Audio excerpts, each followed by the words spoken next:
It's time to get sexy, so watch Secular Sexuality live Thursdays at 7 p.m. Central.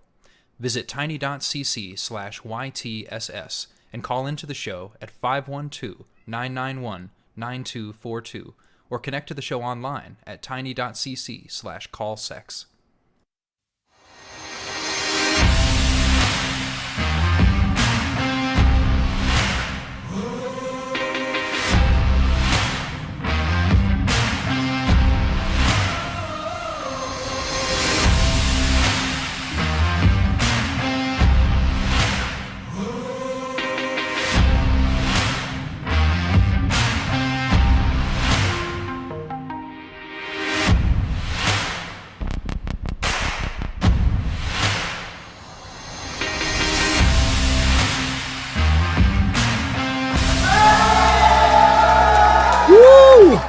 That's right, folks. Welcome back to another episode of Talk Heathen. Today is Sunday, August 14th, 2022. And do you know where your atheists are? Because they should be right here. I'm your host, Secular Rarity, and joining me today is the always awesome Captain DadPool. How are you, man? Oh, stop it. I am doing fantastic. How are you? I am excited. I'm really glad to be hanging out with you again. And this is your first time here talking heathenly with us, right? It is indeed. I went on the EXP once, but this is a first time being on here, and I'm very excited. We are glad to steal you and claim you as ours, at least for the brief time that we have. We will cherish these moments for sure. And everyone out there, in case you want to help us cherish these moments, remember Talk Heathen is a live call-in show, and we've got some open lines. So we just started. We got the lines going. They are empty. Give us a call if you want to fill up one of those spots that we have. Just call us at 512-991-9242, or you can do it even on your computer at tiny.cc/callth. Let me get through a couple of these other announcements here real quick, and then we'll kind of chat back and forth and take a look at some of these calls. But folks, Talk Heathen is a product of the Atheist Community of Austin, a 501c3 organization dedicated to the promotion of positive atheist culture and the separation of religion and government. So honestly, if you're not a fan of either of those things, we have open lines. Once again, just call us and tell us why those aren't things we should be promoting. But if you would like to support Talk Heathen and the ACA, there are a lot of different ways you can do that. You can support us on Patreon, tiny.cc/PatreonTH. Below this video, I have been told, it's a rumor, I'm kind of a skeptic, so I don't know, but there is a little thumb thing, and you just click it, and that says that you like the video. And then there's a place to like subscribe to the channel and enable notifications. I'm not sure on this, so y'all need to check on this for me. Please be good skeptics and go do those things for us. And then comment below and be like, hey, that Rarity guy talks too much. That's a reasonable complaint. By the way, you can also become a channel member. You just click the join button below the video. You'll get custom chat emotes, and you can help perpetuate the mission of Talk Heathen and the Atheist Community of Austin. And finally, below that live chat going on right now with a bunch of wonderful people, there is a fundraiser. 100% of those proceeds go directly to the ACA, and YouTube does not take any of that, and that is awesome because every little bit helps you guys. So before we go grab some calls, Captain DadPool, if there is somebody out there that doesn't know about kind of your history and your background, what do you do? Who are you? Why are you here? Why are you so great? Answer any of those questions, not in order. Oh dear. Well, I became a diehard Christian when I was 15. I was a Christian for about 15, 20 years. Went to Bible college to become a pastor. Learned a lot about the Bible that you don't learn about in church. And so I started making content on TikTok, sort of sharing some of those things, some of the misconceptions about the Bible, what the church teaches you about it that's not accurate, because either they do know or either don't know or they do know and they just don't want you to think about it. So yeah, I make educational content on there. I answer questions. I like to go live once or twice a week on there, interact with my followers. I'm also on, Twitter, Instagram, a little bit of Facebook here and there. Yeah. But yeah, So you also do something else it's a little bit, it's not exactly in the same vein as Talking Heathen, but it's still really freaking cool. And I was checking out some of the stuff. You do some blacksmithing, is that right, man? I do. Dude, I like to make knives and swords and yeah, pretty much whatever I want to make. I'd figure out a way to make it. So I took up blacksmithing. I have how that did whole hyperfixation thing. So one day it was like, I want to make things out of metal because I've been making things out of wood for years. So I was like, let's try metal this time. So I've been doing that for a couple of years now, no way. and yeah, it's fun. Are you just gonna like go through, so you've done wood, you're on to metal now, are you gonna like move to a different material next, like maybe do stuff with rubber or plastic or I don't know about rubber. I've done work with epoxy resin. And I okay, still do that's that. close, that's close. Yeah. That And that counts. works really well with making knives because I can make handles for the knives out of epoxy resin. Oh man. Now are any Yeah. of these knives used in let's say satanic type rituals or anything? I don't think they are. I have no reason to Not believe this, yet. but I want okay. I'd love to break one in that way, so to speak. I think that's how you do it. I think that's Yeah, how I think you so. get You know, knives it's broken in. I'm not positive, honestly. I'm not the knife guy. You know more than I do. So I did have a we had a little shop here in town that sold like local like crafts and things, and I gave them a bunch of my knives to sell, and they have a bunch of like people who practice witchcraft come in there, and they would buy my knives for their rituals. that's pretty cool. So they probably have been involved in some sort of some shady business that I'm not aware of. But yeah. It could be. It could be. I mean, I don't know. Do you charge? You don't have to charge like knives in the moonlight like you do crystals, right? Like they don't work on the same. It's just the crystals that have to be charged. I think so. Crystals and water. Oh, You the have to water. charge water in like Yeah, moonlight and that's a stuff. good point.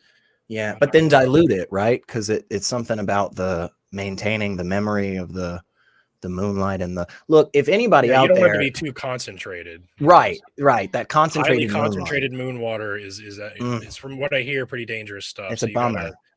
dilute it with some like tap water. Well, look, Uh, if you're out there hanging with us right now and you have answers to any of these questions, please give us a call. We got the lines 512-991-9242 or again tiny.cc/call th. Always very, very simple here. We always make it easy for you. Let's take a call. You wanna take a call?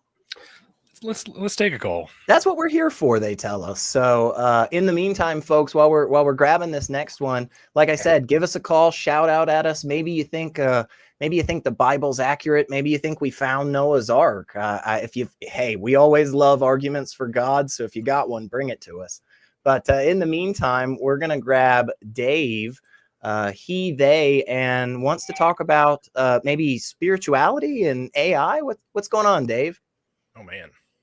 Hey, so I just got done watching a set of interviews with Penrose and Hammeroff, and orchestrated quantum reduction or quantum consciousness has been proven. It's the mechanism by which it quantum computes all the way up to the scale at which it brings it to neurology. It's not complete, naturally, but the hurdle is over. They made the proof. It is now the leading theory of consciousness. Yeah, give us say it again, Dave. What has been? I heard you said blank blank blank has been proven. What is that thing that you think has been proven? Orchestrated quantum reduction, or ORC. It's quantum consciousness. It is the theory of quantum consciousness. Yeah, give us a little understanding of this. This isn't exactly either of our fields. It's way over my head. Yeah, for sure. But break it down Barney style. Okay. Yeah. I'll do my to try to keep it simple and grounded. But I'm going to need you to quit trying to pretend that the observer effect is just the observer effect. You need to learn about the quantum eraser.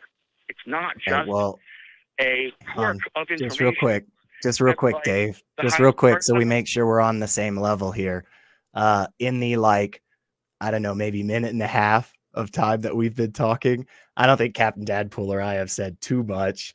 So I don't think either of us are pretending about anything related to the observer effect or quantum erasure. And, you know, so, well, hang on, Dave. All I'm saying, Dave, all I'm saying here, so that we're on the same page is let's just have a conversation. Like, it doesn't have to be, there's no, yeah, I promise you at the end of this show, nobody here is getting a ribbon. Okay. So just DadPool and I are just, we're just unsure about what this is. We don't know. So just lay it out for us. Okay. Or you just trying to be general. Yeah. Like saying, like, forget what you know about this topic. Is that what you're trying to say? Because if that's the case, done. Done. Position. Mission accomplished. Do you know the term quantum? Do you know the term quantum superposition? I've heard when it. An electron is in two places at once. Yeah. That's the best understanding I have of it. If there's anything more deep on that. Yeah. I'm going to use a few slightly inaccurate, simplified examples, but an electron in a vacuum falls out of superposition on its own, a term you might call, but it's not will. It's probability, but you might call that it chooses one location, even in a vacuum, every 2 billion years. However, Hameroff showed that we use quantum computing, and we have the number of orchestrated quantum reductions. So far, the proof has got it up to about 10 to 40 flashes of quantum reduction in an uncertain quantum system every second. Hameroff and Penrose say this is qualia. This is consciousness. Now, that has yet to be proven, but it has been proven that we use quantum computing in our brain, in our minds, to produce our minds. So what is the conclusion that you're getting to? Just that I already made it. This is the kind of beginnings of consciousness? Like is that Is it? Is consciousness. Consciousness in the perceptual eye, not the fuck. Okay, so in consciousness studies, typically we do not refer to memory or feelings or traits that vary from individual to individual as consciousness itself. We refer to the perceptual eye as consciousness, and then loosely you build up some. It depends on how much you kind of think of the nature and structure of our minds. Just comes with consciousness booted in, or whether you think that gets built up. So I guess for me the issue is it kind of just sounds like where we're getting to at the end of all of this isn't anything particularly fantastic. Like it doesn't sound like you're saying like consciousness is a part of like a fundamental part of the fabric of the universe or something. We also have to wait until we're done talking. So it'd be much easier for us to have this conversation if, you know, I don't interrupt you or you don't interrupt me. But if you're saying that consciousness is a fundamental part of like the fabric of the universe, and if all like brains and like minds like that, the physical structure things disappeared, then consciousness would still be here. I'd need more explanation for sure. If what you're just saying is that at the end of the day, what's going on with the neurons in our brain has something to do with quantum fluctuations and shit, then it's kind of like, oh, okay, that's really interesting and cool. But, you know, I don't know that takes us much anywhere other than like, here's the best theory we have for this right now, right? A little broader than that.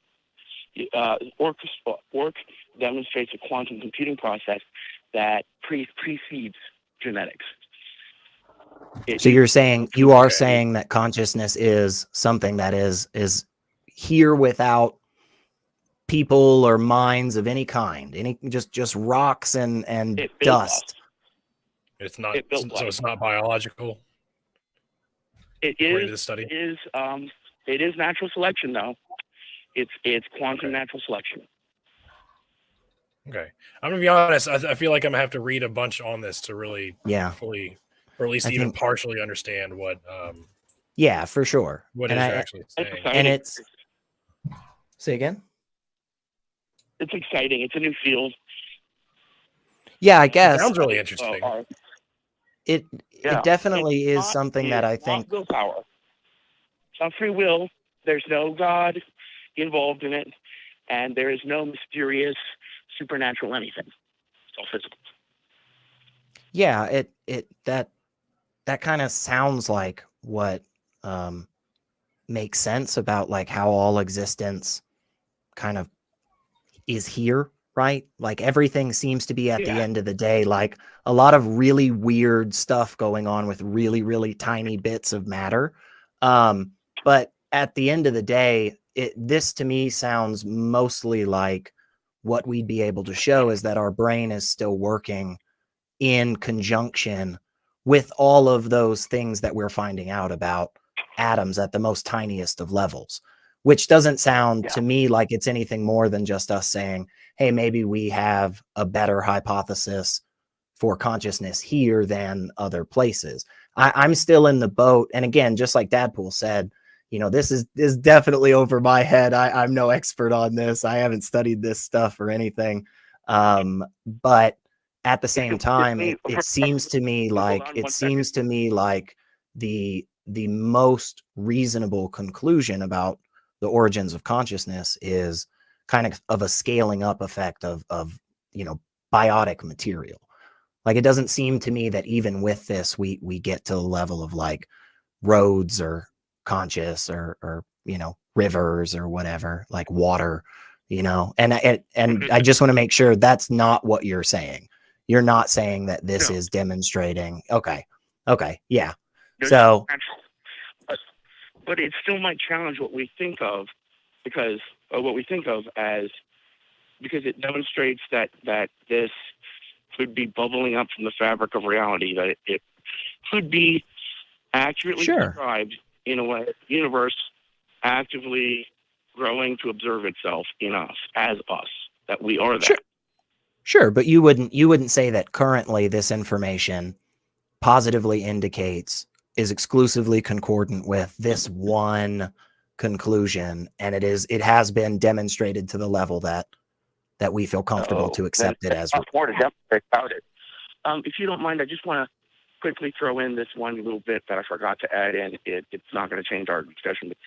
Hammeroff is a anesthesiologist, and then one of the keys that he's been using is, does it shut off with anesthesia? And this process stops with anesthesia. It correlates to consciousness in that way. Yeah, I mean, again, that kind of sounds mundane to me. It sounds like, yeah, that's kind of the point of anesthesia, right? Is to like turn off the whole conscious thing. Consciousness-focused religions have been studying for 1,000 years using meditation, anesthetics, observation, and experimentation. Atman, the Jade voodooists that take anesthetic to experience a quote death, they're studying their own consciousness, and their notes have been informative. So yeah, and I don't disagree with any of that. Again, I guess where I'm at is we're still in a very broad and mundane level. It's almost as if like you're saying to me, hey, we discovered that atoms are smashing into each other really freaking hard, dude. And like they do that in space and kind of like this big gas ball. And like then it produces light that then travels to us, which is why we see the sun.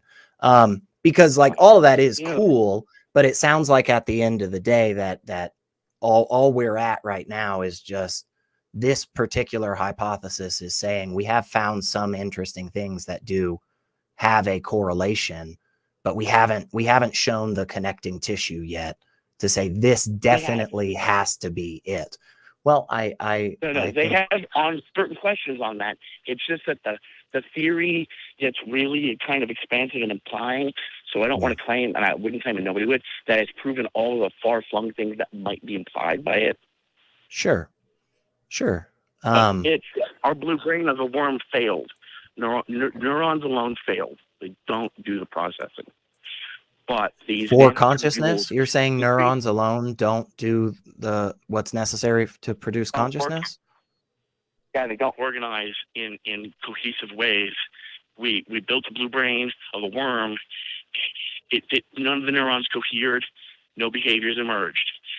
Hameroff says that's because we had ridiculously fewer processors, or at least no quantum processors in our model than actually exist. Interesting. Well, Dave, I think this is a good moment for me to remind everybody that there is a Talk Heathen community in the fan run Facebook page, tiny.cc/FBTHG, because I think that might be a great place to kind of post some articles and have some other people look at this stuff. Again, DadPool and I, neither of us are well studied in that field. So I think can't this really is dialogue with you. Right. I think this is probably about where we're going to have to leave it, but we appreciate you giving us a call and hanging out with us, and hopefully we'll find some more stuff out in this vein. I think all three of us agree that we need to keep looking more into consciousness and how the brain works. I really do believe that's going to be where we find a lot of answers to stuff, you know? So, but we appreciate you, Dave. And like I said, please go hang out in some of those fan run communities here for the ACA and just post that stuff up, because I think that's super helpful when we're all looking at stuff. Because again, like, I don't know much about the brain at all. I know it's there. At least I'm pretty sure it's there. Some days I never can tell, but before we grab, it's just very smooth. That's right. Very smooth. Mine is anyway. Very tired. That's what it is. My brain hasn't woken up yet. But before we grab some other calls, I just want to remind everybody that you have to go check out the newest episode of the flagship show of the ACA, The Nonprofits. It's going to air right after this show is ended at 3 p.m. Central Time. And you can find that at tiny.cc/YTNP. I have also been told that if you just stay right freaking here, you don't even have to do anything. You will be automatically directed. So that's kind of nice too.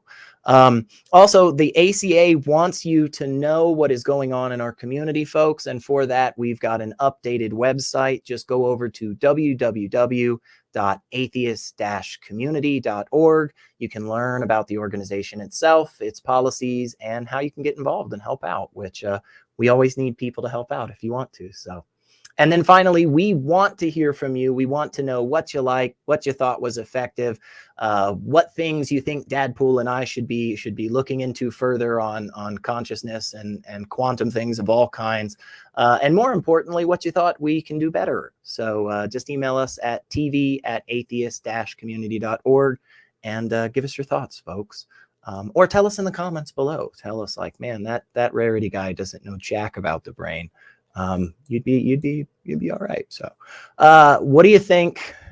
What do you think about going over to Minnesota? We've got Cameron, him wants to talk to us about some stuff in the Bible. How are you, Cameron?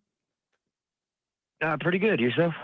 No, pretty good. You're just hanging with myself and Captain DadPool. What do you think? What do you think about the Bible? What are your thoughts on that? Okay, so like I was looking at the question on the chat about saying is it historically correct?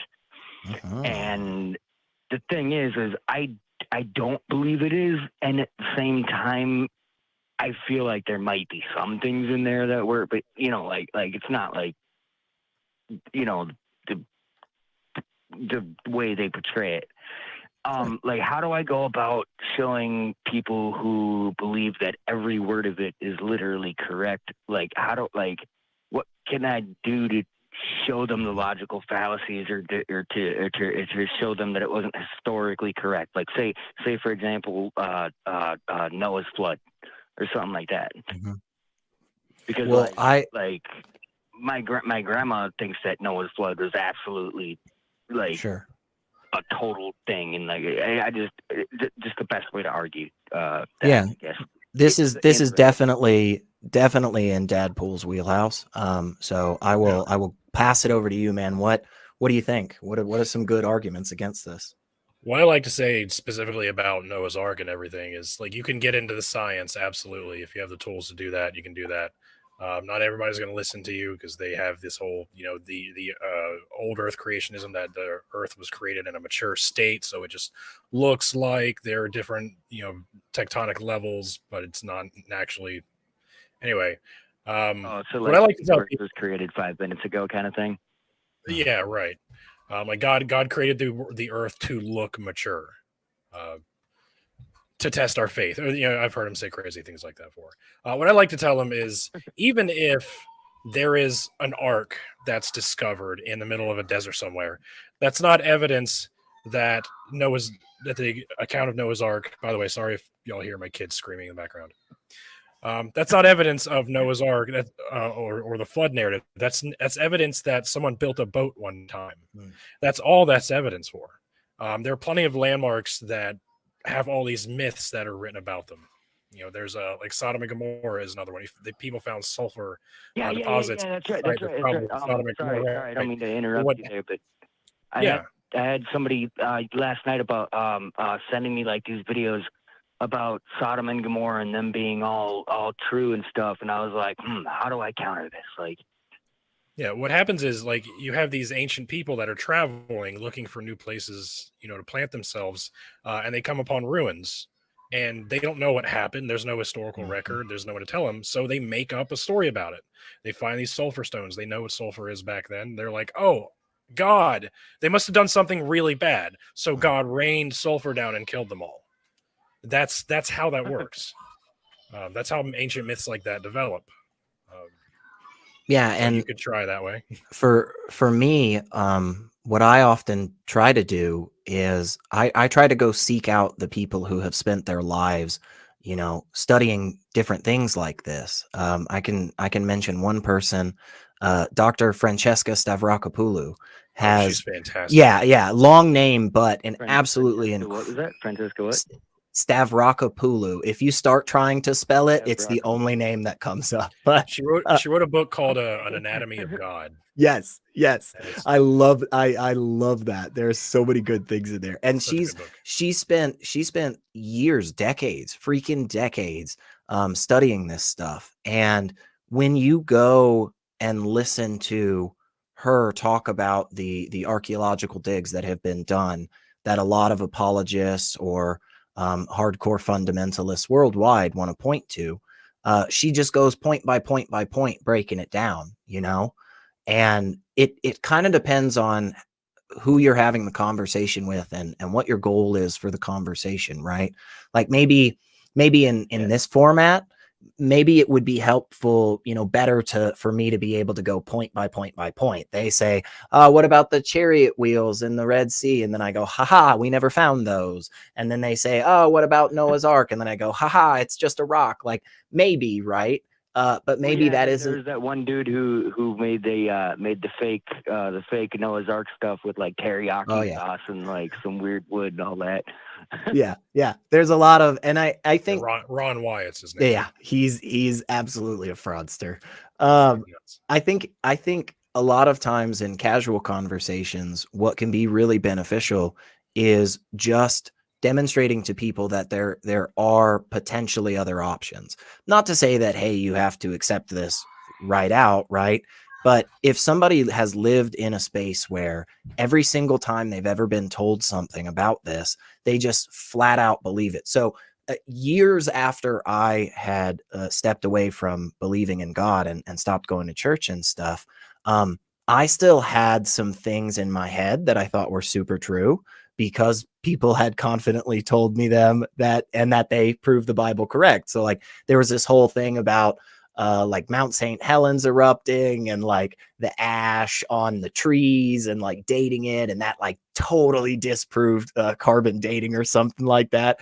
And then, literally 4 or 5 years goes by. I didn't even realize I still thought this. And then I'm watching this video of this geologist and they're like, yeah, so that's not right. That's wrong. And then explained it. And it was like, oh my gosh, okay, now that I hear this explanation, I understand that this is wrong. And that's really, really helpful for me now after the fact, because again, I didn't even realize that I still believed that. They told it to me one day in Sunday school and then just like moved on real fast. And it was like, oh my gosh. But what helped me get away. Oh, sorry. Go, no, please go ahead. Oh no, what helped me get out of it? I know it's kind of cliche to say, but like it was this tipsy Christian woman video from Matt Dillahunty, and the logic when he dropped that logic bomb, when he's like, then your God is ultimately responsible for everything, and therefore people who go to hell he's responsible for, or something like that. And that's what actually got me to start, like, all of a sudden I was like, wait a minute. I gotta think about this. Like, that makes, and there's different things. Sense. There's different things that are going to be more or less palatable for people in different settings, right? Again, if you're sitting at the bar and you're hanging out and you want to have one of these types of discussions, it may be better to be a bit more broad about it. It may be better to just be like, hey, do you know that actually a good couple of these have been proven hoaxes? Here's kind of how we did it. Here's some main examples. But there is also, because you mentioned, like, right at the beginning of your call, you mentioned about, like, showing logical fallacies and so forth too. And again, the method that you particularly grasp onto the most isn't necessarily what's going to be the most effective for any individual person. And that's okay, right? No, it doesn't, you're right there. Cause like when you show logical fallacies, it's really surprising how quickly people get mad for like just showing them. Like, just showing them the problem. Yeah, and it kind of depends on the approach too, right? I mean, unfortunately, Cameron, sometimes there are days when I'm a little bit more hungry or a little bit more tired than I want to be in this discussion, and somebody brings up about how the whole earth was flooded, and the first thought that comes to my mind is like, there's just literally no fucking way that's true, man. I can't fucking believe that you, right? But but it's flat, right? It's totally flat. Like, you know what I'm saying? Yeah, like, yeah. Well, yeah, sure. I mean, but I'm kidding. Yeah, no, I know. Captain, by the way, thank you guys for your time. I got to get going. I love your gumball machine, by the way. Oh, thank you. Thank you. That thing is totally awesome.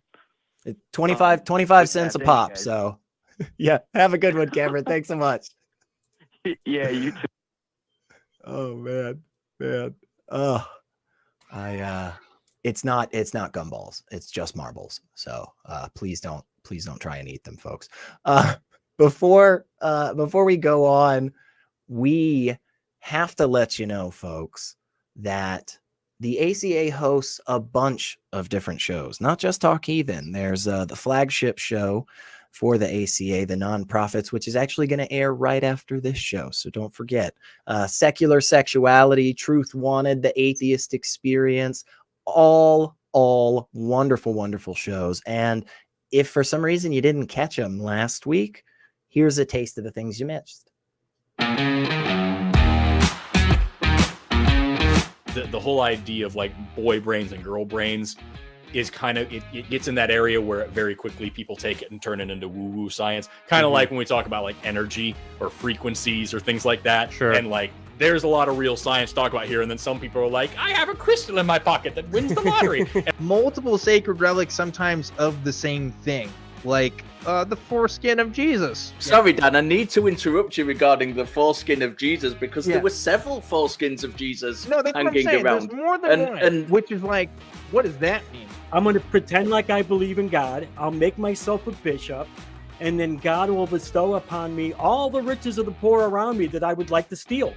Because that's what I see going on here. The guy was a complete grifter. Through the scientific method as opposed to anything else, because that's the thing that's been the most reliable. And then those of us that are atheists would also say, like, hey, it's probably not going to be God because it's never been God. Yeah, it hasn't been God yet. Right. Yeah. We haven't gotten that conclusion yet. It's bat and zero. So far. right. If the answer is evidence is how we get from there was a dude named Jesus who was crucified, and evidence is how we're going to get to him being God. Give me one thing that can be used to demonstrate the truth of the claim Jesus is God.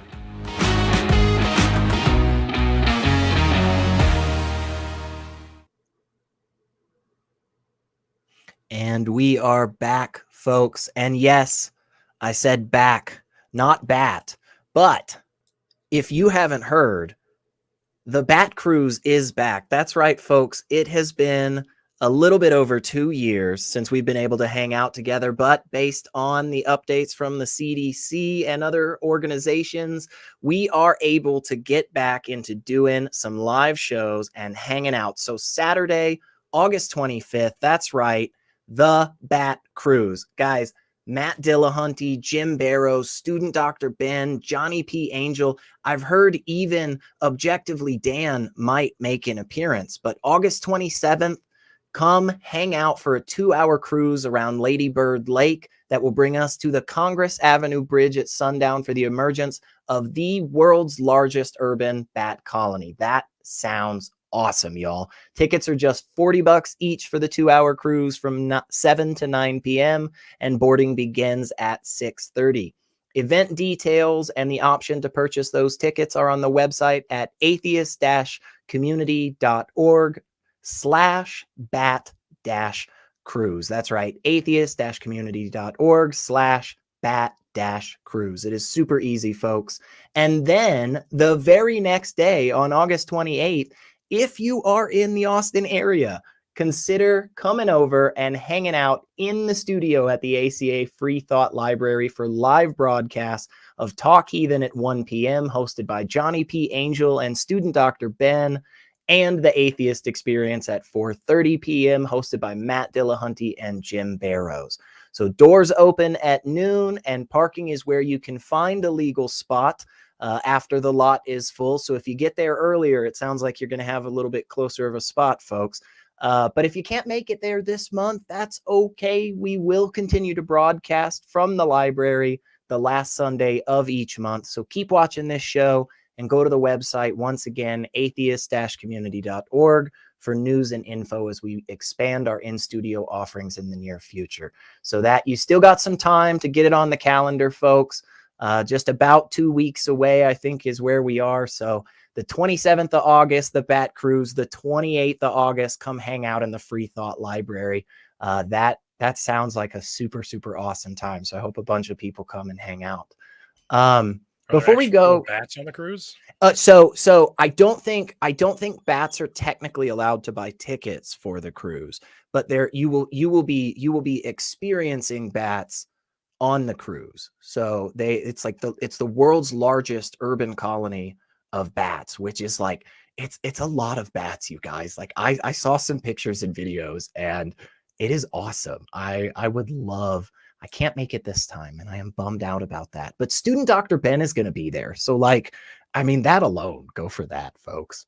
Anyway, before we move on and grab one of these other calls, we've got Captain DadPool. When you were studying about the Bible, just because my brain's been going about these inaccuracies and stuff, what was one of the biggest inaccuracies for you that you found, that you were taught about, that you just really did not know about before?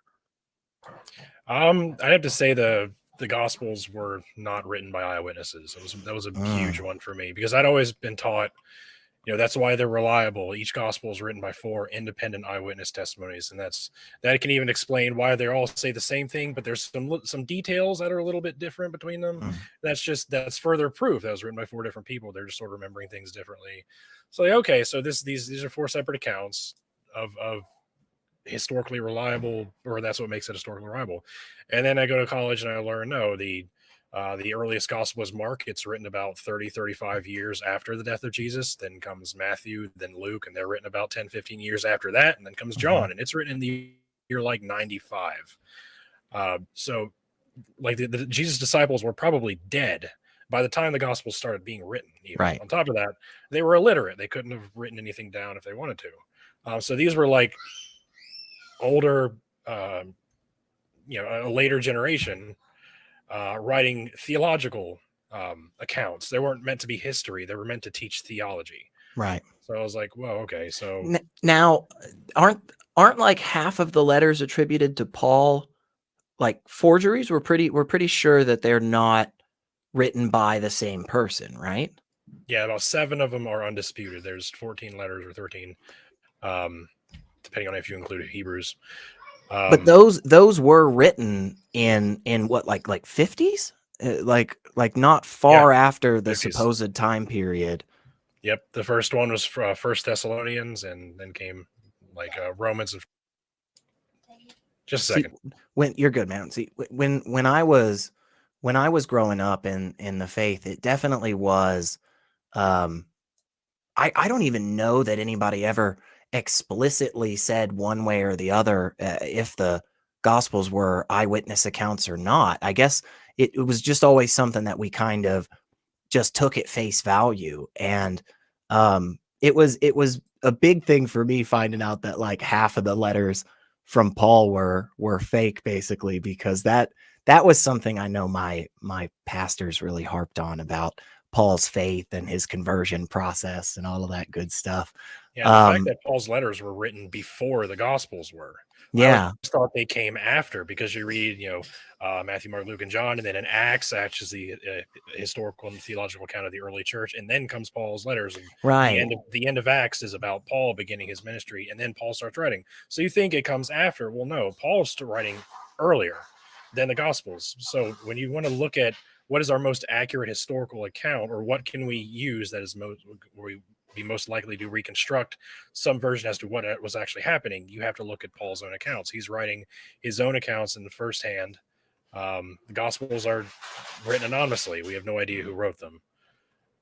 So yeah, when you do that, you have to filter all of the Gospels through what Paul said, and that just radically changes everything. You start to realize that Christianity is very, very much a result of Paul. Like Jesus practiced a different religion than Paul did. Paul created a new religion. Jesus's disciples did not. And that's why Paul and Peter fought over whether you should continue practicing Jewish law and customs, because Paul was trying to create a new version of Christianity. Right. And he succeeded. Yeah, he did, apparently. And that you're right. And when you put those books from the Bible in the chronological order, it really does. The story definitely takes on a new flavor, I think. Well, it looks like we got a couple of calls. We could grab one of these. But folks, hey, we still have time and we still have open lines. So if you're hearing something, if you think DadPool is just completely off base and all of these letters from Paul are authentic or bring it on. I mean, he's throwing down the gauntlet. Do you have a gauntlet to throw? I don't know where you even get those. It doesn't matter. I have a welder's glove. Okay, that counts. That he's throwing down the welder's glove. That's pretty heavy.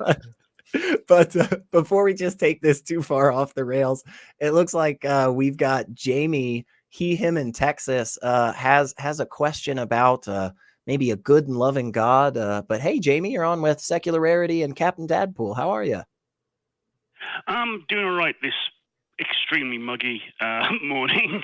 I'm here in Austin, just around the corner, and I'm an atheist.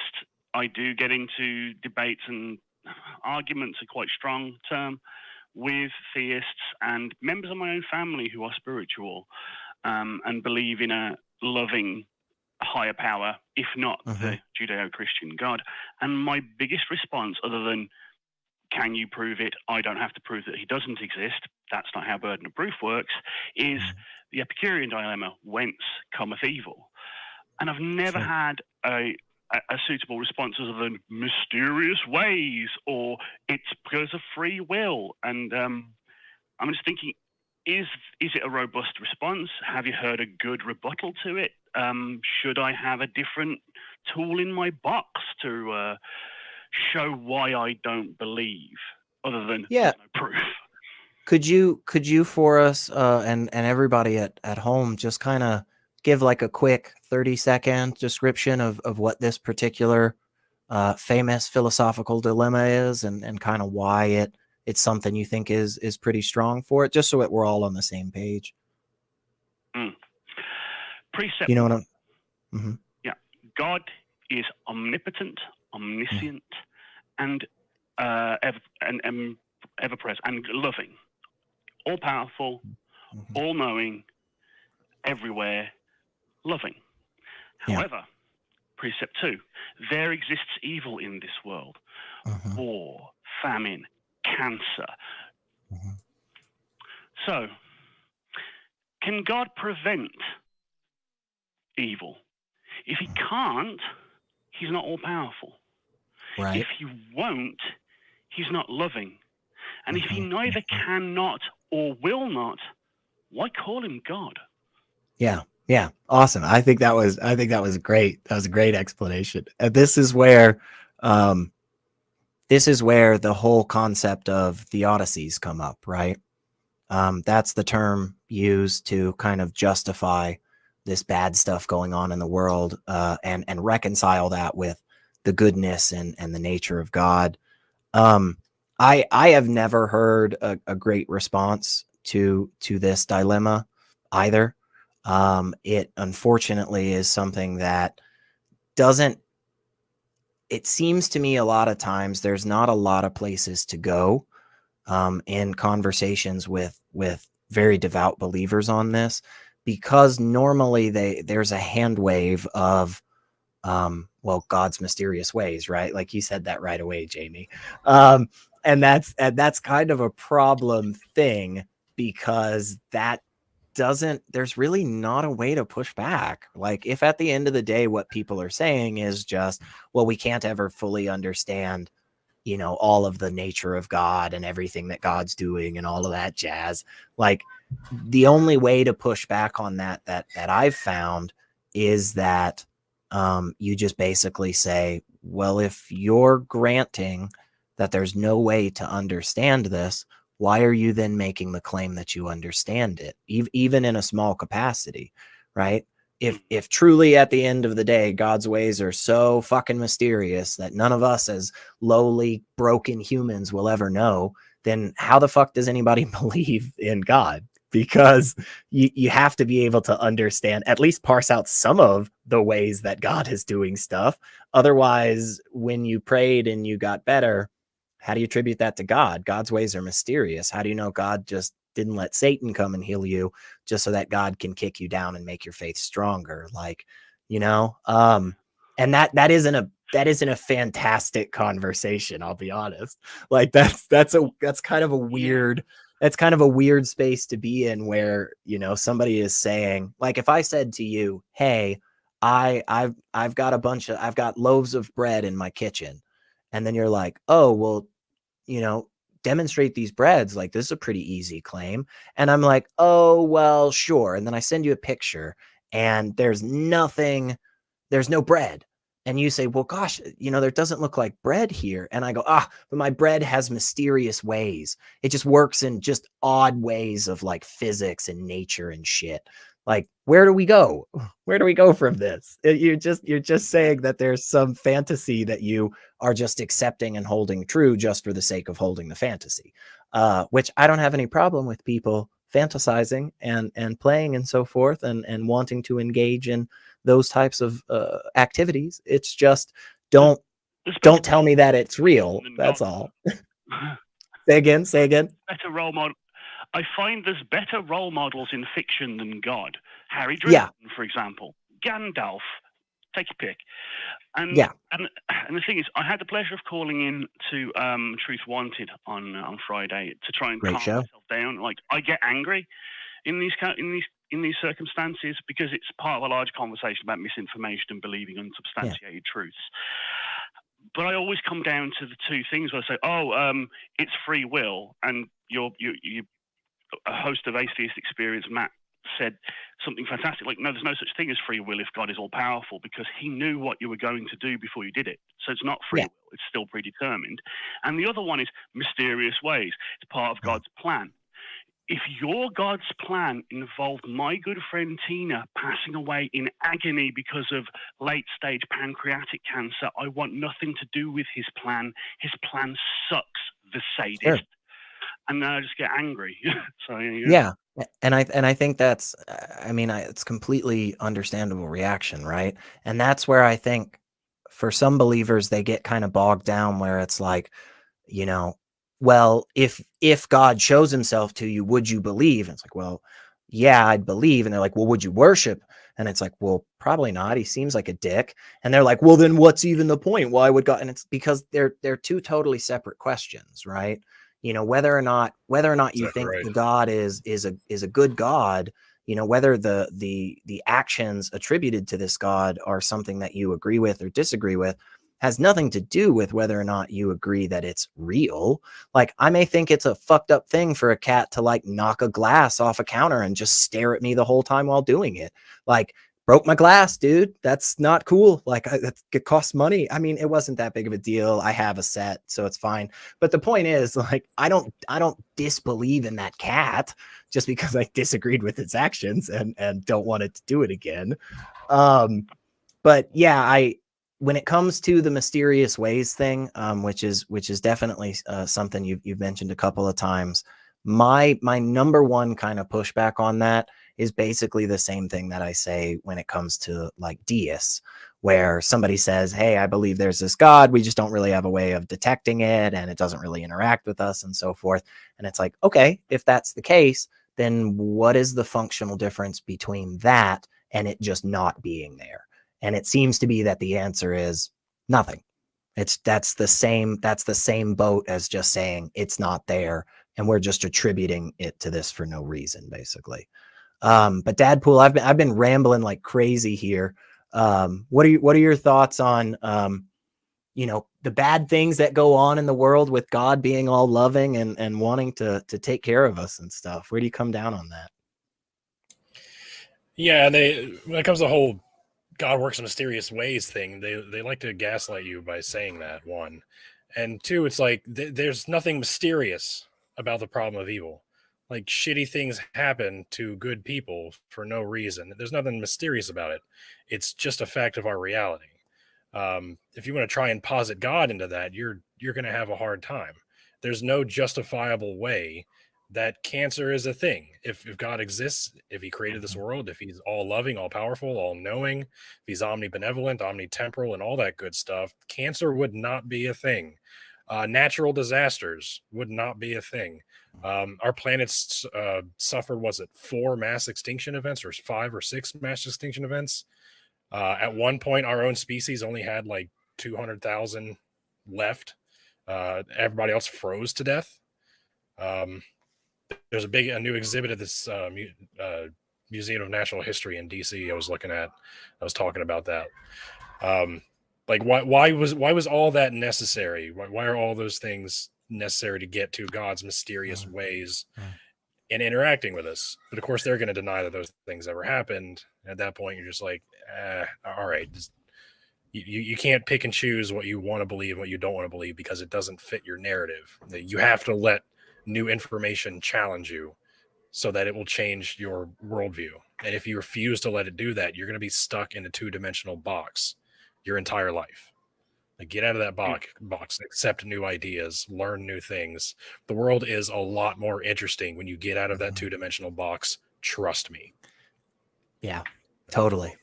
Well, Jamie, give us your last thoughts, and we'll go on to some of these other cool calls. But okay, I'll just finish up with this. It's like you said, it's 2 different things. Simply the lack of proof in the existence of a God that I've seen is why I don't believe there is one. But the fact, the problem of evil is the reason why I've been more and more skewing towards the Christopher Hitchens type view of being an anti-theist. If there is a God, I hope there isn't one, because the ones being shown, not nice people, don't like them much. So that's kind of an end to that. And thank you for your input. Yeah, thanks so much for hanging out with us, Jamie. We appreciate it. And we're glad you called into Truth Wanted, by the way. I don't know if anybody knows about this show. It's Fridays, 7 p.m. Central Time. It's a great show. There's this guy. He's kind of subjective. Don, he's cool. He's all right. But before we go any further, folks, we always have to take an opportunity to shout out the top 5 patrons. These are people that are supporting this show and the ACA every single week. They are just killing it. And we have a bunch of other people out there that support us on Patreon already. If you don't and you'd like to, it's really easy. Patreon.com/Talk Heathen to me. And you could work your way up to these top spots. So we have number 1, Eric Tweet, 2, Dingleberry Jackson, 3, Balaam's Donkey, 4, The Bearded Skeptic of TikTok, and 5, Kalevi Helveti. And then the honorable mention is going to Emily Sizapanic. I know I said that wrong, Emily. I'm so sorry. Please call us or comment below and tell me how bad I was on that. But if you want to get your name read or pronounced very poorly, go to that patreon.com/Talk Heathen to me. And one of the awesome Talk Heathen hosts will do their best and then apologize profusely afterwards. So with that, we have a couple of other calls in the queue, and we want to grab one up first. Let's go with our buddy Zeno, him from South Korea. Zeno, thank you so much for calling in again. And let me start off by just saying, hey, I think I was a little quick to kind of jump on you last time, Zeno. So let's have a good conversation and really just tackle whatever it is you want to talk about today. So how are you? You're with Secular Rarity and Captain DadPool. I'm good. How about yourself? And look, what happened last call doesn't matter to me. It's fine. And I totally understand what you're saying. So I like that thought. Let's push forward. Okay. So I want to start with the fact that God is, we need to define that first. And so I want to ask you a simple question before I go on. When you think of the word God, what do you think of yourself? I don't. I tend to take a stance of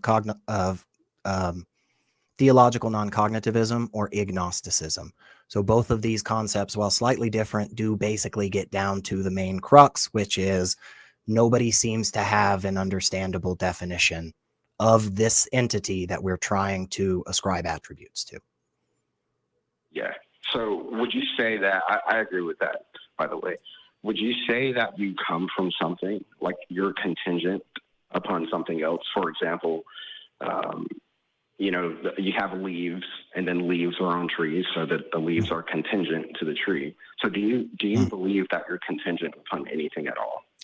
I honestly, and this may sound a little strange, but I'm not 100% on either camp, and here's why. If where I fall is a more hard determinism, then it seems to be the case that it couldn't be any other way. I couldn't be anywhere than right here at 2 p.m. on this Sunday, right? Because if everything else was already determined, then it and so if everything is determined because of that, then it's like, I don't know that it could be any other way. I'm not 100% positive in general when it comes to like, hey, could this thing be otherwise? Yeah, it kind of feels like to me that this pen could probably be different and it wouldn't change everything about the fabric of reality.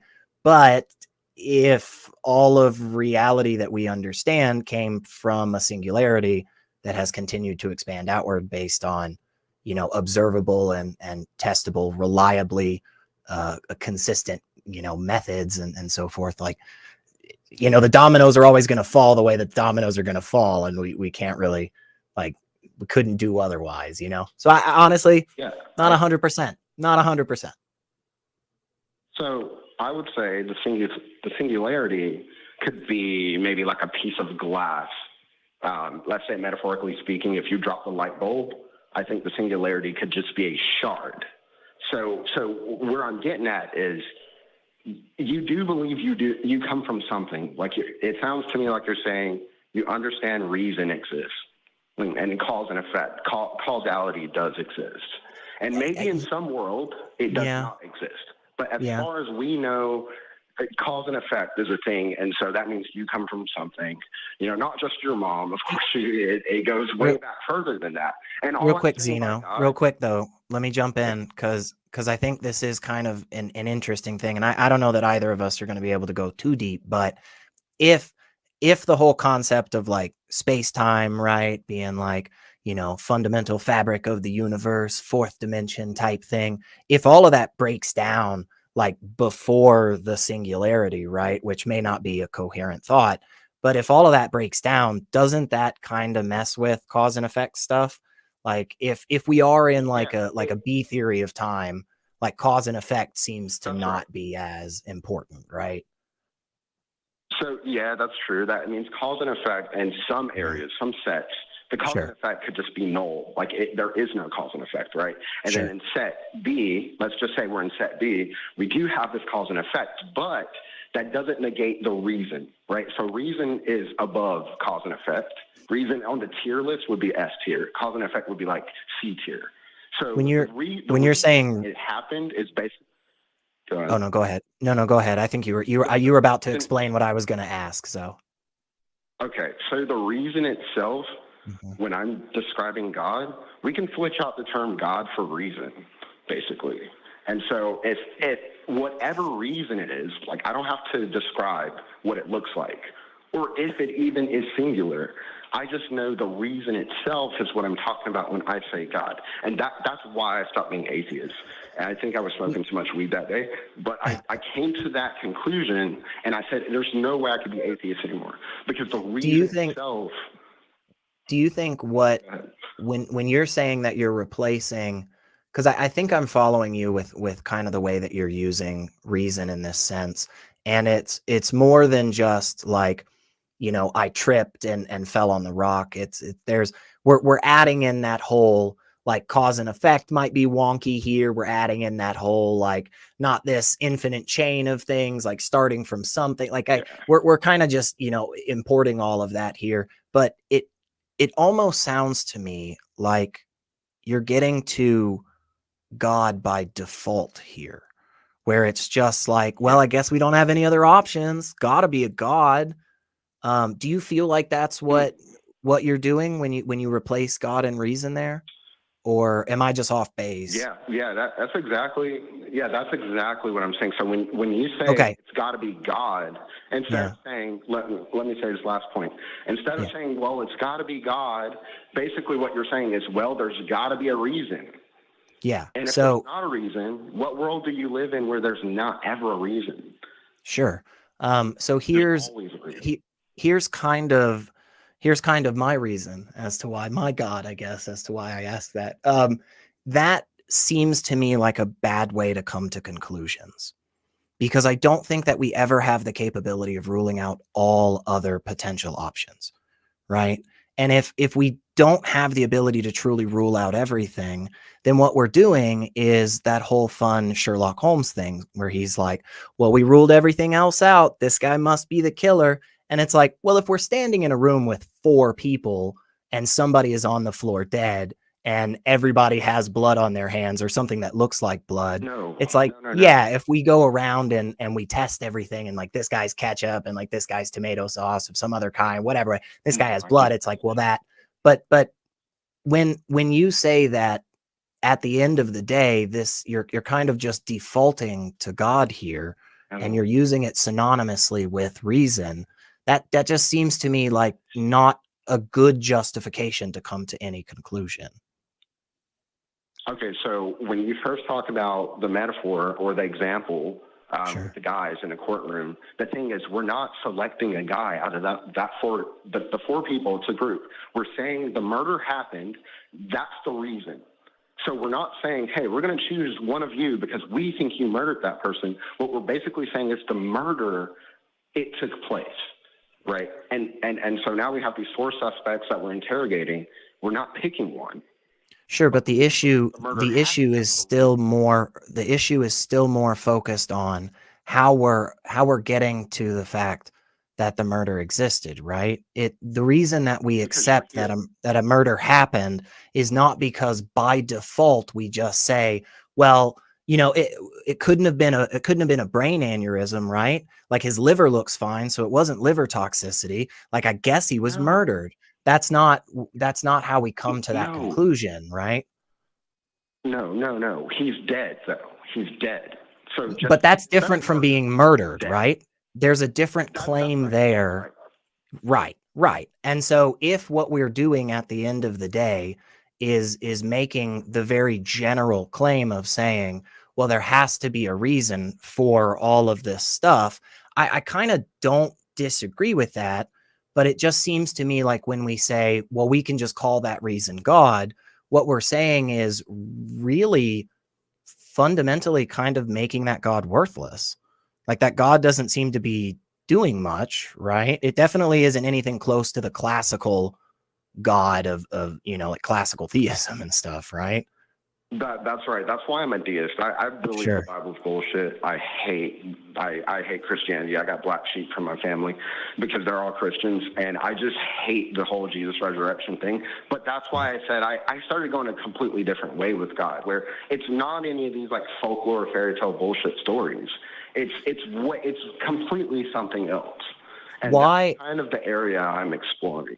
Why call it God though? Is it what's the drive to give it that label? Why not just leave it at the reason? I mean, that kind of sounds like a cooler name anyway. You could probably make better merch. I'm just saying. So the reason is because when I'm talking to you guys, I have to articulate myself some way. So instead of calling and saying, hey, I believe in Baphomet, or hey, I believe in blah, blah, blah, and that basically means the exact same thing. Sure. So it's just a reason, like you're just giving a reason a name. But that's basically all I had to say. No, I appreciate it. I thought we had a pretty decent conversation. And again, I guess where I'm at is it seems to me like we're just trying to shoehorn in a concept that you know has existed but been really poorly defined for a long time. And you're just using this particular definition. But again, it doesn't seem like once you do that, once you say that this is God, it doesn't seem like the God does much anymore or anything, you know? And I go do much, and that's he's boring. Yeah. At that point, he's very boring. You would never hear me say I think God is maybe like this creature that is beyond time. I understand what that means and all, but I just don't, as a programmer, I'm a programmer. I know people hate when I say that. I just can't get on board with that type of logic. So I'm kind of calling in more with like a programmer's perspective.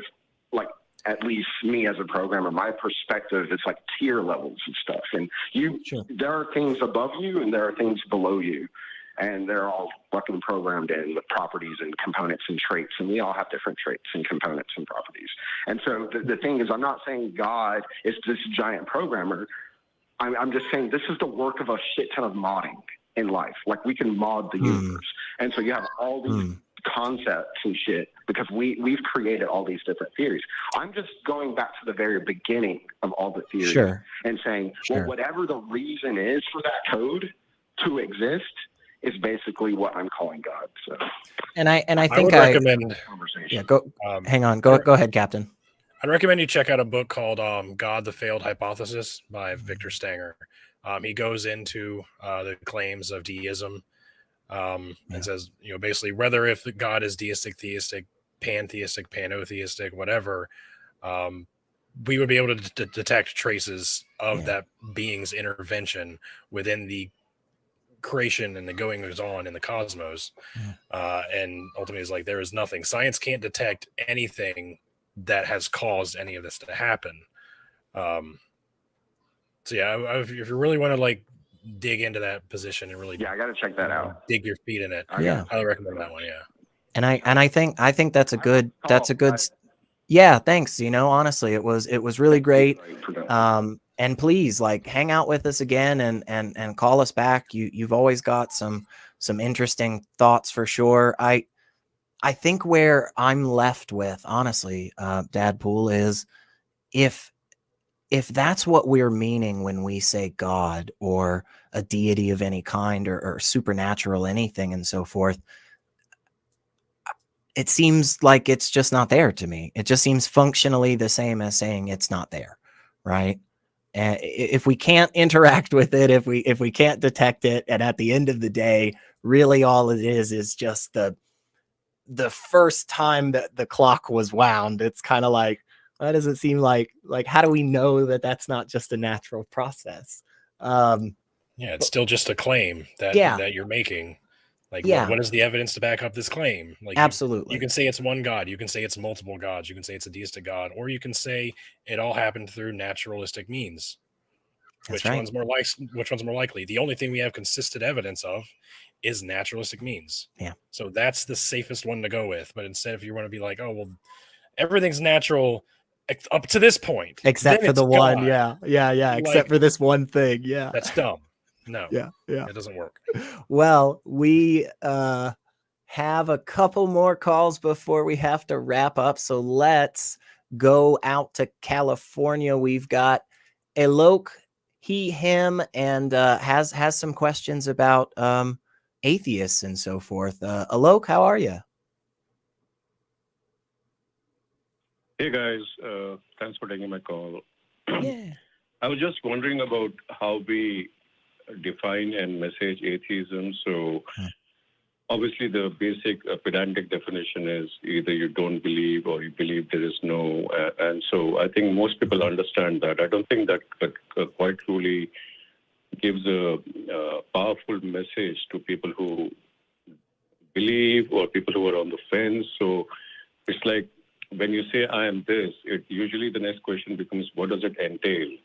So I think we should have a more broad definition of atheism, that we don't believe, and hence this is what follows. So, for example, I hope most atheists not believing in God should also not believe in supernaturalism. They should usually have skepticism and rationality. And if any atheist believes in crystals and voodoo, I think it's kind of a mismatch. We can say that the scientific basis, the scientific method is our basis. Our morality is based on secular humanism. We believe in equal rights for everyone, LGBTQ, stuff like that. So just a very basic definition of atheism might work in theory and on paper, but I think the usual question is, what does it entail? So I think if someone would ask me, hang on real quick, Alok. Hang on, because we're getting close to the end of the show, and I think there's already a good bit that both of us could probably jaw on for a second here. But I would say one thing, which is, first off, I do think one of the things that is valuable for atheist spaces, right, which is why I love hanging out here, and it's so many other communities, is because of the fact that there is a need in humans to kind of have some better answers about stuff and be around people that we like and we all kind of, are looking in the same direction and going for the same thing. And I think there is a lot of value of saying, hey, now you don't believe in a God anymore. Now you're not a part of a religion. Great. Here's some things that we over here that are also in that same boat. Here's some other things we think. Like, for instance, we think it's a bad idea to be a dick to somebody just because they're trans. Like, that's a fucked up thing. You shouldn't do that. But that doesn't really have anything to do with the whole atheism thing, right? It's more coincidence than anything that you're going to find people that are atheists and skeptics, right? It's like the fact that there are so many famous magicians out there that are also well-known like skeptics. And it's like, just because you're a magician doesn't mean that you're a skeptic, and vice versa. Like, I'm a skeptic, but I definitely cannot do magic. So the value of kind of where you're driving at, I think, is absolutely there. But I do think it's really worth, saying that, hey, truly at the end of the day, like, atheism isn't this super all-encompassing thing, right? It is just really a much smaller claim. And that claim is pretty simple, which is just like, oh, like I don't hold that belief, right? There are more nuanced and focused subcategories of that. And absolutely there are people out there that say, I believe there is no God, right? No gods whatsoever. And that's awesome. That's great that some people feel that way. And we may have more agreement on that than, say, I don't know, economics, right? Or what the corporate tax should be, or that tax between countries, and that's fine, because when we are a part of a religious community, oftentimes we actually were in a boat that was a lot more disparate with the thoughts than we may have realized. And there was a huge rallying cry around Jesus and God, and that kind of overshadowed everything else. And so again, I think, yes, there is value to having that kind of, hey, here's some thoughts that are secular or just not focused on a religion that also kind of talk about, like, good things, and like, hey, double blind studies for science. That's always a good idea, but you don't have to be atheist or anything really to get to that conclusion. I want to throw it over to you, Captain DadPool, real quick. And then I know I've got some other thoughts too, but yeah, I think us having the community where a lot of us get together and have similar thoughts on things is really, really awesome and valuable. But I definitely don't want it to be a prescribed type thing, right? Hey, now that you're an atheist, you have to believe X, or you can no longer believe in ghosts, right? But yeah, Captain DadPool, what are your thoughts on kind of what else atheism entails, or maybe should entail? Yeah, I think there are a few things that atheism. Before Captain responds, I just wanted to say that I agree with you. It should not be prescriptive or a doctrine. I think we should message atheist worldview along with just the pedantic definition that this is the atheist worldview. It is not mandatory. These are guidelines. So people, yeah, but I think that's kind of the problem, Alok, is that the issue is that when you are a part of a religious belief, generally speaking, that is going to be more encompassing on purpose, right?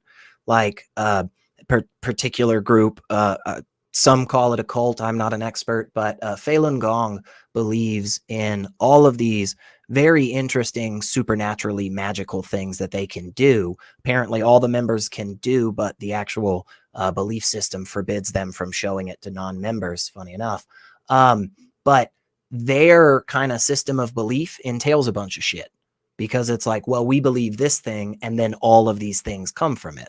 But with atheism, that really isn't the case. And so, like, laying out an atheist worldview, I think is problematic because of that. Because DadPool and I both may take the label atheist, but we may totally disagree on a lot of different things, But yeah, hang on. Go ahead, Captain DadPool. I swear I'll shut up after this. I was just saying there's already few things that atheists disagree on more than the definition of what an atheist is.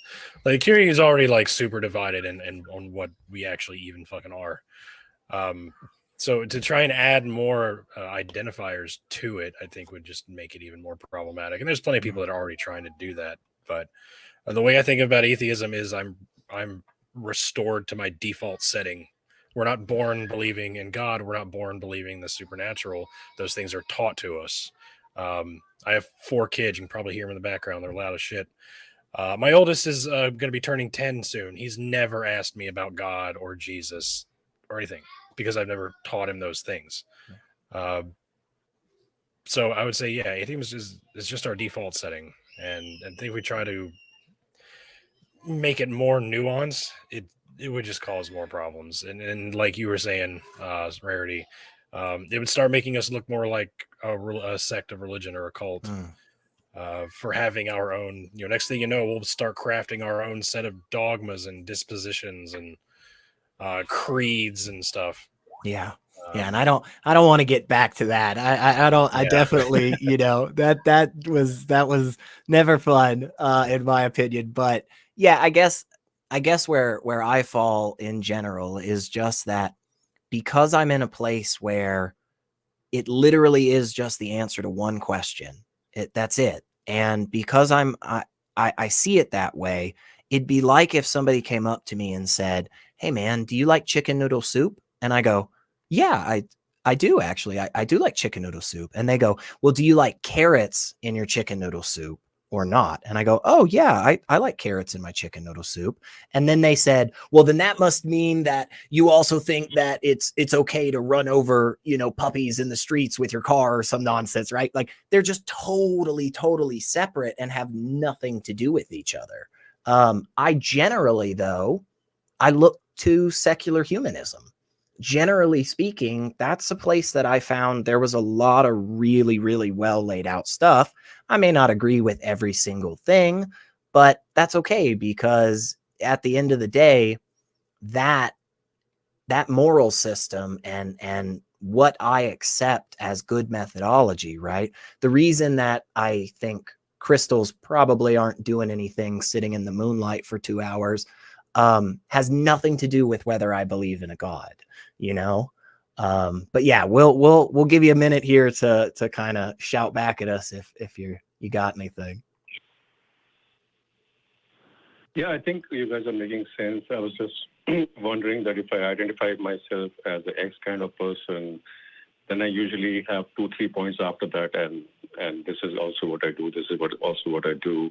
Sure. And so I'm not asking for any doctrine or religious thing, but I think I get your point. And I have a last snarky comment, if I can.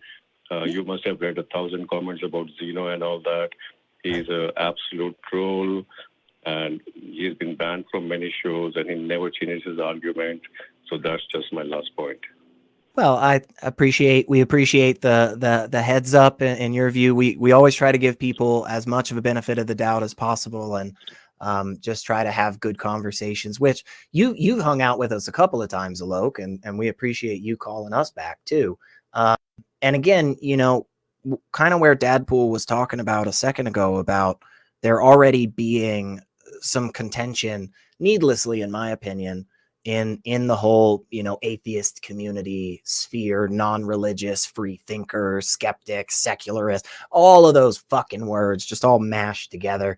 That whole sphere, we get a little combative with ourselves sometimes over stuff that isn't really kind of the main focus. And for me, at the end of the day, it's like, hey, if you say you're an atheist, awesome.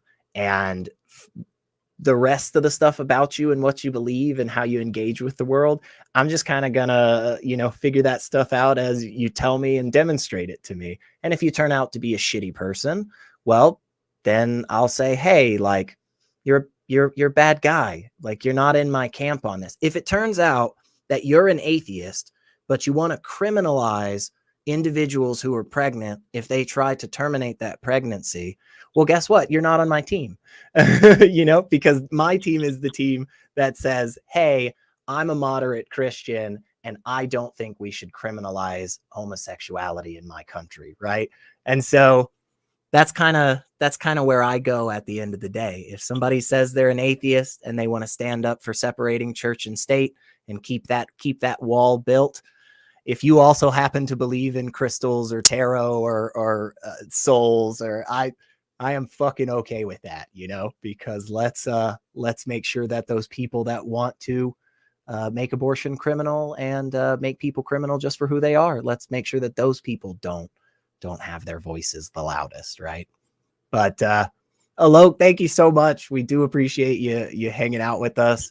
And I think it's worth, I do think it's worth having those discussions internally, right? To try to better our community, right? Hold people accountable if we're doing something super egregious. But I think kind of what you were saying earlier, there's definitely a bit too much infighting, and we're just needlessly yelling at each other sometimes about the definition of atheism.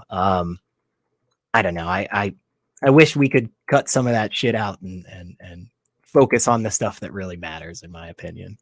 But what do you think? We got time for one more. You wanna take one more call? Yeah, we can try one more. Yeah, let's do it. It looks like we have somebody giving us a call from Illinois, Bitter Truth. We have no pronouns given, but it sounds like you have some strong thoughts on religion. I know we do as well. So how's it going? Yeah, I'm fine. How about you? Oh, we're doing pretty good, hanging out and chatting about whatever. What you got for us? We don't have a bunch of time, but we'll give you a couple of minutes because you've been hanging. So Yeah, I was just gonna share about my views about religion is a curse on humanity, and why I say that because I've seen a lot of history. It's showing that how the religion people are killing innocent peoples because they don't believe in religion or they are from a different religion. This is the first thing, and the other thing, there is hundreds of error. Each and every single religion is talking about science. And this is completely false, and there is no single evidence. And when you are talking about atheism based on on something, they are asking the evidence.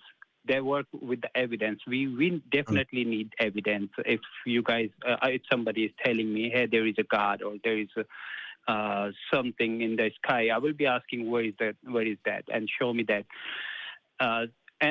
And the last thing, this is the religions are spreading hate, spreading terrorism, regardless what, but they are definitely spreading hate. And even though if you read their scriptures, the holy books, they are telling you kill the non-believers, prison them. I'm from a Muslim background. I'm just to let you know, and I Could tell. Some of my Christian friends. I had some of my Christian friends. When I spoke with them, and they said, "Yeah, God needs blood if you don't obey God." So that pretty much is telling me that this is everywhere the same problem. yeah. DadPool, I've been talking a bunch. What are your thoughts on that? Oh yeah, I would completely agree. I'm pretty anti-theistic on these sorts of things. I think religion is a poison. It does nothing to better our society, and the world would be better as a whole if we got rid of it. We would get along better. How many wars are started purely out of religious disputes throughout history? Most of them, like a pretty huge majority, most of them were started over religion, or at least had religion somehow intertwined in them. But I don't see the benefits to tragedy ratio, I guess I'll call it, to having religion in our societies is not favorable. And I would be much better off without religion. Yeah, and we've got some pretty pretty potent examples these days. It doesn't really matter where you go in the world. I mean, we just saw Salman Rushdie attacked, right? Because of things that he has said in the past, most likely. I think we're still coming out with information, and I don't want to, ascribe motive or anything for sure, but I think already there is some indication that this definitely has links to religious fervor of some kind. This is also true for the Prime Minister of Japan being shot not long ago, right? There was more information that came out about this individual and their mother and their connection to, a very Christian and large organization over there. We've seen Masih Alinejad, an activist and journalist. Somebody was stalking her house with an AK-47 in the freaking car. And again, there's information that still needs to come out on every single one of these, and more. But unfortunately, this stuff does happen, and it happens a lot, and a lot freaking more when religion is involved, it seems. And that's something that we cannot take lightly. And so, I think there's a lot of stuff that you said that really resonates with me. From there, it's a matter of what do I do about it? You know, how do I put those feelings inside of me into effective activism? What can I do that can make this space maybe a little bit less of that garbage and bullshit and a little bit more of some of those things Alok, DadPool, and I were talking about when it comes to, you know, humanism and science and stuff. So yeah, I definitely think that unfortunately religion has been a huge player when it comes to a lot of the death and violence and destruction everywhere. And the more that we step away from bad thinking in general, the better our world will be, the better all of our lives will be, the better society will be as a whole. And that's why I know DadPool and I and all the wonderful hosts on this show and all the other ACA shows. That's why we love to be here, and we love to talk about it. And, you know, sometimes we get heated and yell about stuff, and sometimes we don't. So it either way, we're hoping that we can try to make a world where that stuff is fewer and farther between than it has been in the past. But Bitter Truth, give us a quick wrap up, and we'll take us out of the show. So yeah, so the last word is there is no holy book that's telling us the humanity is above the religion. Every single religion is representing their words, and they're just trying to enforce you to stick in that. That's the first thing. And when someone is talking, I heard that someone was talking about singularity. What about if there was a high energy and that caused a big bang? And there is no single evidence, but it is really a question that if they can tell us the designer who designed this world, if they said there is a God, how come the God designed stupid DNA, which is causing a lot of bugs, and the children got the genetic disorders like cystic fibrosis, brain and nerves and spine disease, and bunch more than that. So that's telling me why would I have to be in a religion and be a beast killing innocent peoples? So I think this is a great program, and I really appreciate and I like you guys. Just that's it. Thank you. Thank you so much, Bitter Truth. We do definitely appreciate, like I said, you giving us a call and hanging out with us.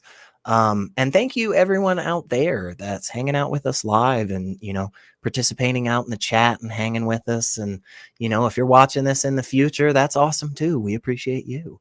But before we send any more thanks, I have to thank you, Captain DadPool. This was lots of freaking fun, man.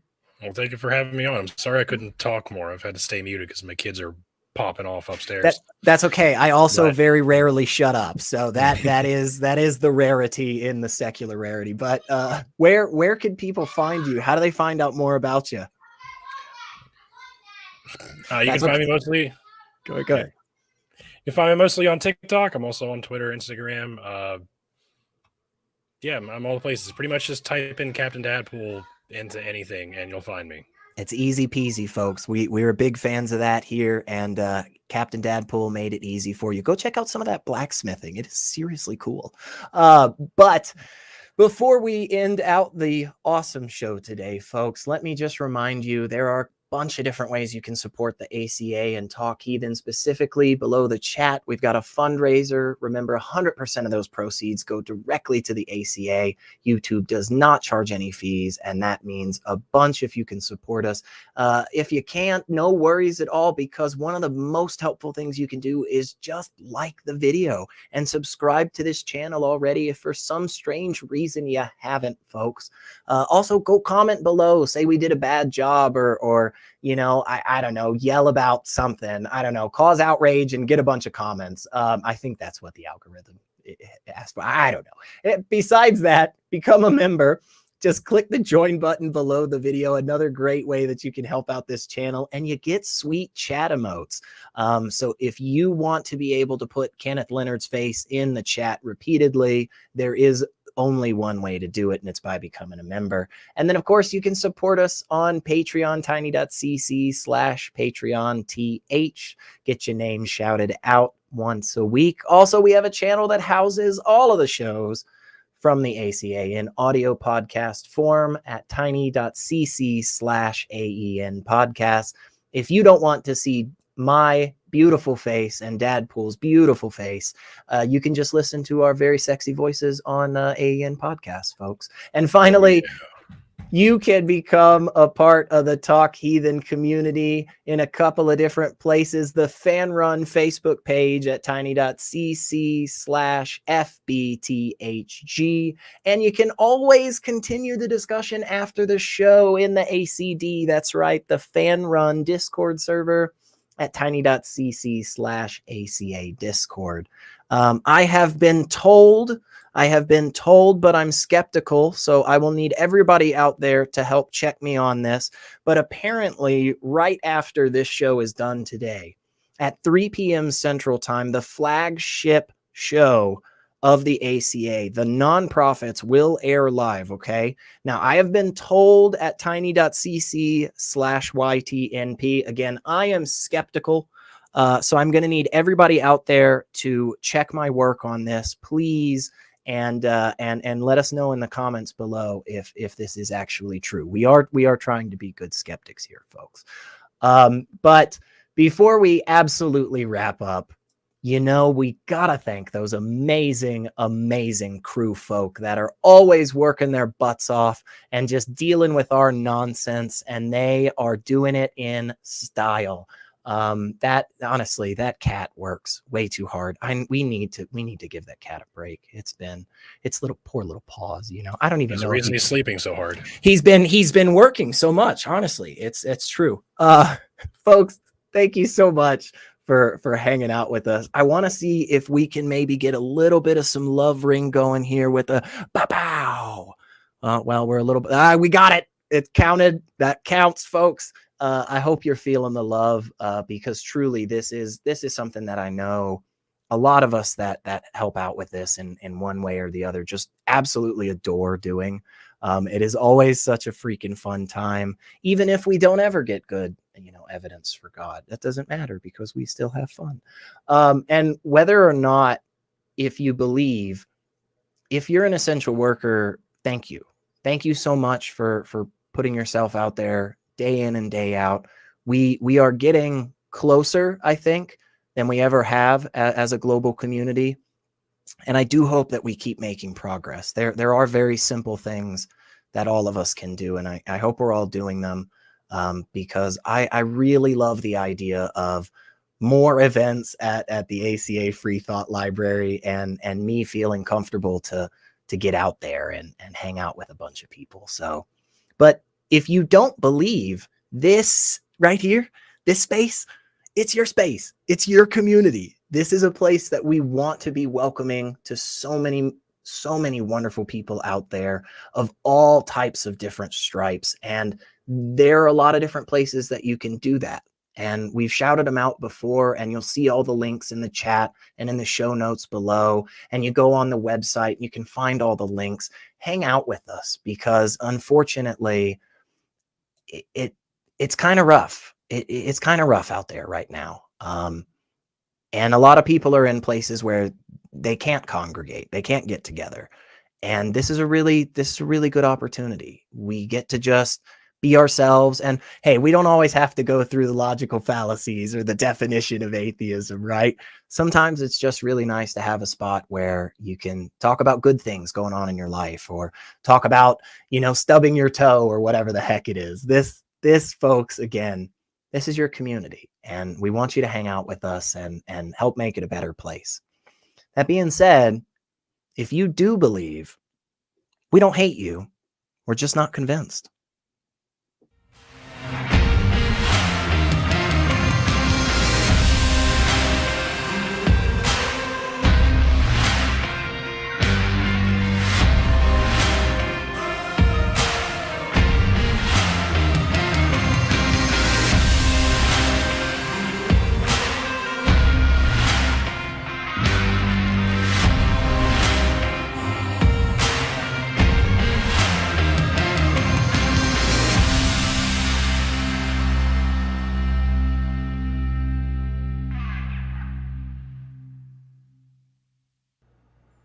We want the truth, so watch Truth Wanted live Friday at 7 p.m. Central. Visit tiny.cc/YTTW and call into the show at 512-991-9242 or connect to the show online at tiny.cc/calltw.